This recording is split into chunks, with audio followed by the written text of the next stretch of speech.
தேர்தல் பிரச்சாரம் மேற்கொள்வதற்காக பிரதமர் மோடி தற்போது சென்னையில் ரோட் ஷோ மேற்கொண்டிருக்கக்கூடிய காட்சிகளை பார்த்துக் கொண்டிருக்கிறோம். இது பற்றிய மேலும் விவரங்களை உடைய செய்தியாளர் மதியழகன் வழங்க நாம் கேட்கலாம். மதியழகன், பிரதமரின் ரோட் ஷோ பற்றிய கூடுதல் விவரங்கள். வரக்கூடிய நாடாளுமன்ற தேர்தலுக்கான பரப்புரையை சென்னையில் பிரதமர் நரேந்திர மோடி மேற்கொண்டு வருகிறார். மத்திய தென் சென்னை தொகுதிக்குட்பட்ட தியாகராய நகர் பகுதியில் பிரதமர் நரேந்திர மோடியினுடைய சாலை பேரணியானது தற்பொழுது நடைபெற்று வருகிறது. பனகல் பார்க் அருகே தொடங்கிய இந்த பேரணி தேனாம்பேட்டையை நோக்கி சென்று கொண்டிருக்கிறது.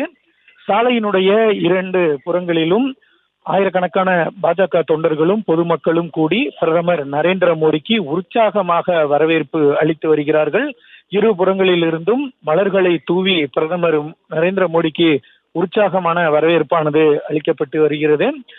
இந்த பகுதி என்பது தென் சென்னை தொகுதிக்கு உட்பட்ட பகுதியாக இருந்தாலும் கூட இந்த ரோட் ஷோவில் சென்னையினுடைய 3 தொகுதிகளிலும் தென் சென்னை, வட சென்னை, மத்திய சென்னை 3 தொகுதிகளை சேர்ந்த பாரதிய ஜனதா வேட்பாளர்கள் இந்த ரோட் ஷோவில் கலந்து கொண்டிருக்கிறார்கள். அதே போல தமிழக பாஜகவினுடைய தலைவர் அண்ணாமலை அவர்களும் இந்த ரோட் ஷோவில் பங்கேற்று இருக்கிறார். பிரதமர் மோடியினுடைய கையில் பாஜகவினுடைய சின்னமான தாமரையை வைத்துக் கொண்டு அதனை பொதுமக்களுக்கு காண்பித்து வாக்களிக்குமாறு கேட்டு வருகிறார். செய்திகளை உடனுக்குடனும் துல்லியமாகவும் தெரிந்து கொள்ள சப்ஸ்கிரைப் பண்ணுங்க.